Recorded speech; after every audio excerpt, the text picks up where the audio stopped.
மக்களே வணக்கம். ஈரப்பழக்காய் எடுக்க தோட்டத்துக்கு போயிருந்தேன். மரம் பார்த்தா கொஞ்சம் ஹைட்டில் இருக்குது. அதனால் ஒருத்தரை ஹெல்ப் கேட்டேன், கொஞ்சம் மரத்தில் ஏறி காய் எடுத்து கொடுங்கன்னு. கீழே இருக்கிற காயெல்லாம் பிஞ்சு காயாக இருக்குது. மேலே ஹைட்டில் இருக்கிறது தான் நல்லா காய். கொஞ்சம் முத்தி இருந்தால் தான் சமைக்க நல்லாயிருக்கும், இல்லைனா நல்லா இருக்காது.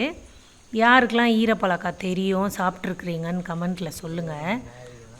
இது சிப்ஸு போடலாம், ரொட்டிக்கு கறி செய்யலாம். இதில் சூப்பராக இருக்கும். வெட்டுனிங்கன்னா சமைச்சா கிழங்கு மாதிரியே இருக்கும். அப்படியே பிரெட் ஃப்ரூட் இது பேர். ஒரு 6 காய் மாதிரி வாங்கிட்டு வீட்டுக்கு வந்துட்டேன். எனக்கு மட்டும் இல்லை, வீட்டில் வேலை செய்கிறவங்களுக்கும் சேர்த்து தான் வாங்கிட்டு வந்தேன்.